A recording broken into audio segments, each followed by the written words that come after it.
대한민국 실제 사건. 안녕하세요.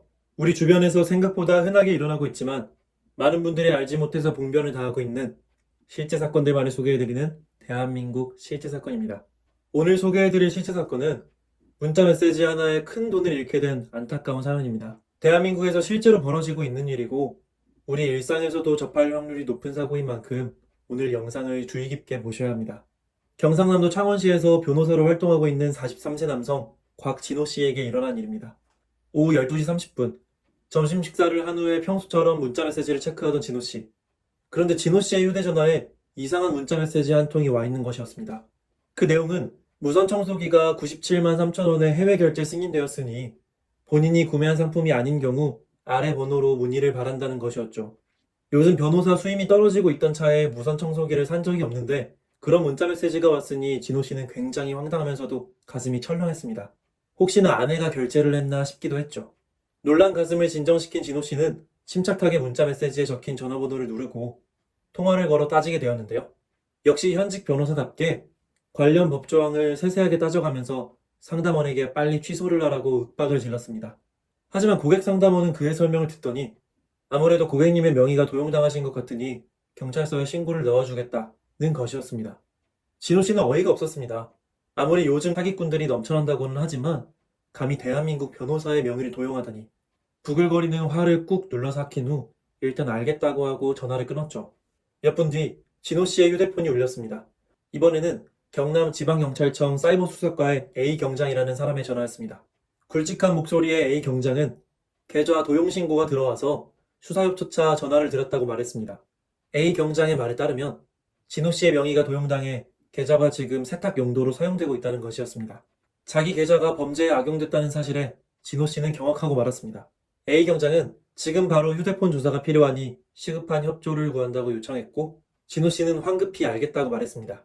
진호 씨는 A 경장이 안내해준 팀뷰어 애플리케이션을 설치한 뒤 그 앱을 실행했습니다. 그러자 이어서 A 경장이 지금 바로 서울중앙지검에 전화해 B 검사를 찾으라며 연락처를 불러주고 전화를 끊었습니다.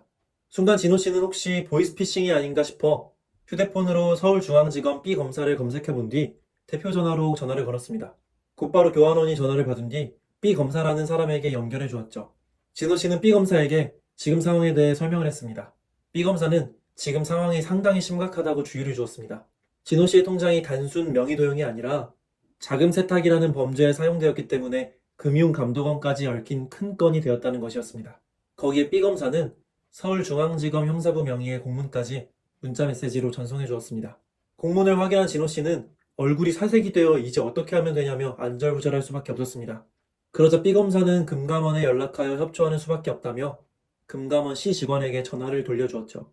전화를 받은 금감원 C 직원은 범죄 수익 은닉죄로 구속수사 당하는 걸 면하려면 수사에 적극적으로 협조하라는 것이었습니다.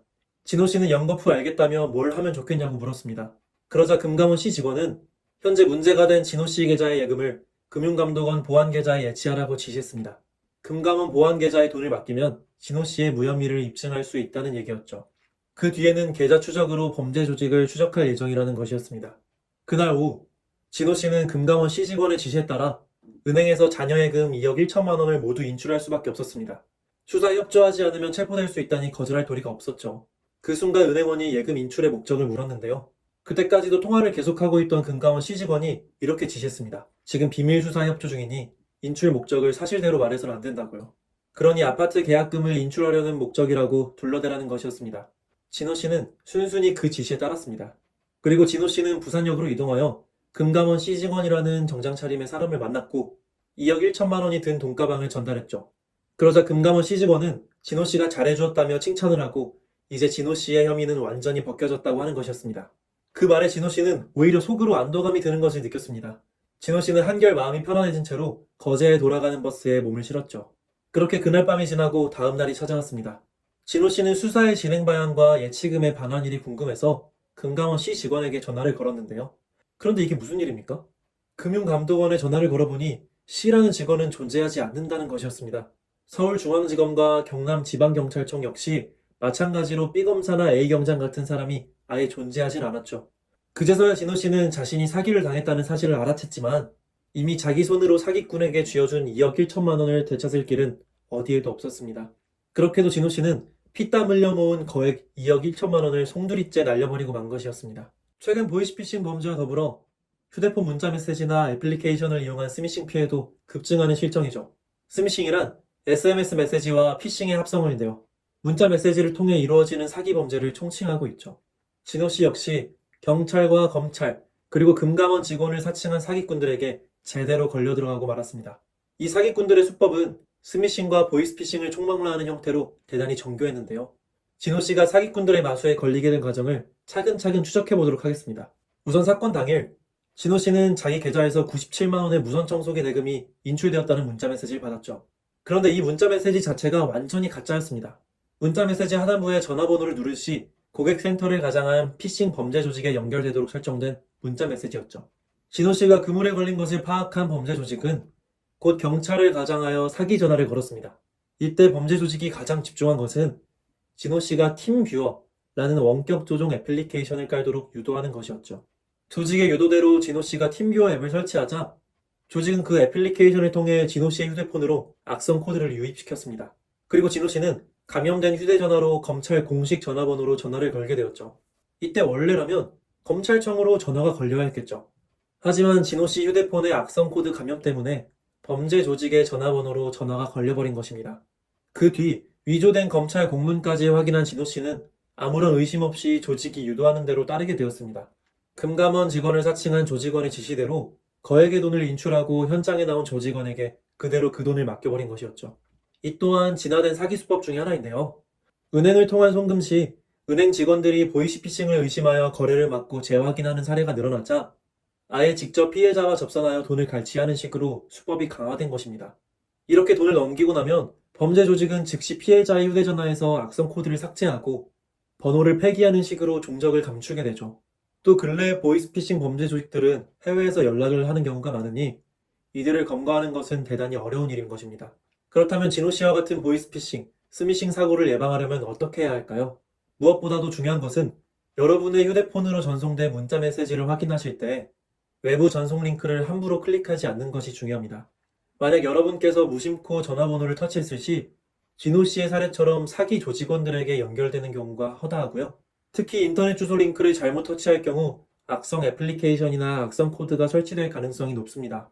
악성 앱이 설치되어 휴대폰이 감염될 시 여러분의 계좌 정보가 유출되거나 혹은 여러분이 승인하지도 않은 해외 결제가 몰래 진행될 수 있습니다. 그러니 문자 메시지의 외부 전송 링크는 절대로 클릭해서는 안 된다는 사실을 꼭 기억해 두셔야 합니다. 또 애플리케이션을 설치하실 때 구글이나 삼성 등의 공식 스토어에서 인증된 앱만 설치하는 습관을 들이는 것도 중요합니다. 최근 가짜 애플리케이션들이 상당히 정교하게 만들어지고 있다고 하는데요. 특히 은행 애플리케이션의 경우 실제 은행 앱과 완전히 동일한 UI로 제작되기 때문에 그 앱으로 평상시처럼 은행 거래를 하면 전 재산이 사기 조직의 계좌로 인출되는 불상사를 겪을 수도 있습니다. 이런 사태를 방지하려면 스마트폰 보안 설정에 알 수 없는 앱 설치 항목을 항시 체크 해제 상태로 유지하셔야 합니다.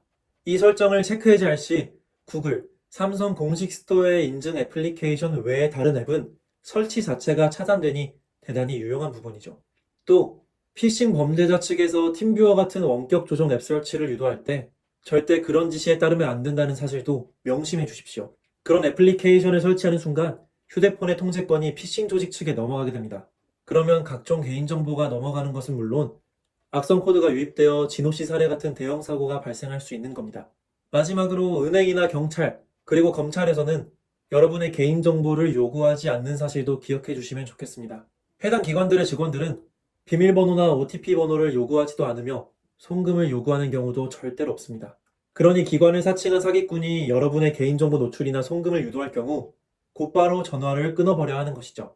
오늘은 휴대폰에 전송된 외부 문자 메시지를 터치했다가 일어난 사기 사례, 스미싱 대처법과 예방법에 대해서 상세히 알아보았습니다. 우리 주변에서 흔하게 일어나는 충격적인 실제 사건들과 그것을 예방하는 방법까지 알려드리는 대한민국 실제 사건. 오늘의 사연은 여기서 마치겠습니다. 구독과 좋아요는 저에게 큰 힘이 됩니다. 더 좋은 영상으로 찾아뵙겠습니다. 감사합니다.